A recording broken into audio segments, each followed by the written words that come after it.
បាទជំរាបសួរប្រិយមិត្តទាំងអស់គ្នាដោយតែបានទាំងស្រាប់ហើយនៅពេលដែលមានទំនាស់ជាមួយខ្មែរនិងថៃយើងបានរៀបចំនៅរបស់សំខាន់មួយចំនួន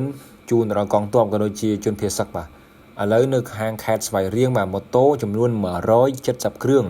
អាវរងាចំនួន600អាវនិងគ្រឿងឧបភោគបរិភោគផ្សេងទៀតបានយកទៅជូនដល់ខាងកងទ័ពដែលជាអំណោយសទ្ធាជ្រះថ្លារបស់ព្រះសង្ឃរបស់លោកគឹមវ៉ាងរបស់លោកស្រីវ៉ាងមេងលោកច័ន្ទសំណាងលោកស្រីកឹមធារីនិងសប្បុរសជនពុទ្ធបរិស័ទក្នុងនិងក្រៅប្រទេសផ្ដល់តាមរយៈសាលាគណៈខេត្តនឹងត្រូវបានព្រះវិសុទ្ធញាណមុំសយព្រះមេគុណខេត្តស្វាយរៀងនិងមន្ត្រីសង្ឃរៀបចំចាត់ចែងដឹកជញ្ជូនទៅប្រគល់ជូនវីរៈកងទ័ពឈរជើងនៅសមរភូមិជួរមុខទិសខេត្តឧត្តរមានជ័យខេត្តបន្ទាយមានជ័យខេត្តព្រះវិហារកាលពីថ្ងៃទី13ខែធ្នូឆ្នាំ2025កន្លងទៅដាច់គតិសង្ឃហបណ្ឌិតម៉ែនសំអនឧត្តមក្រុមប្រឹក្សាផ្ទាល់ព្រះមហាក្សត្របន្ទាប់ពីមានការណែនាំជាបន្តបន្ទាប់របស់សម្ដេចគតិសង្ឃហបណ្ឌិតនិងជាអ្នកតំណាងរាស្ត្រមណ្ឌលខេត្តស្វាយរៀង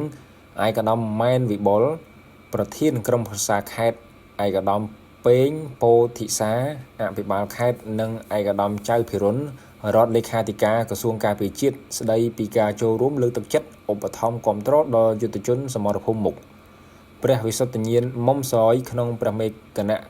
ខេត្តស្វាយរៀងបានមានសង្ឃលេខាដោយសម្ដែងនៅអំណរគុណយ៉ាងជ្រាលជ្រៅចំពោះព្រះសង្ឃ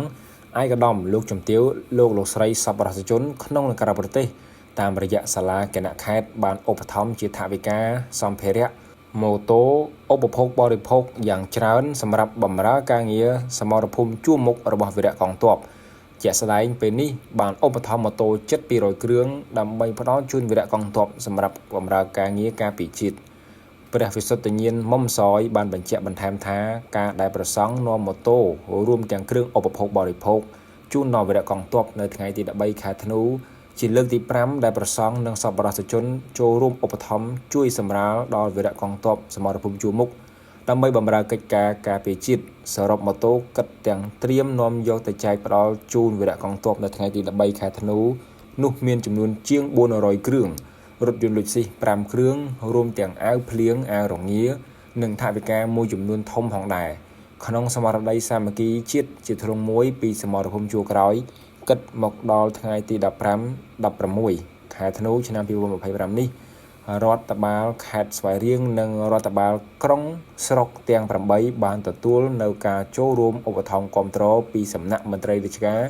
បងប្អូនប្រជាពលរដ្ឋសាសនានុសិស្សនិងសប្បុរសជននានាជាបន្តបន្ទាប់ដើម្បីនាំយកផ្ដល់ជូនវីរៈកងទ័ពនិងជនភៀសសឹកនៅបណ្ដាព្រំដែនកម្ពុជាថៃ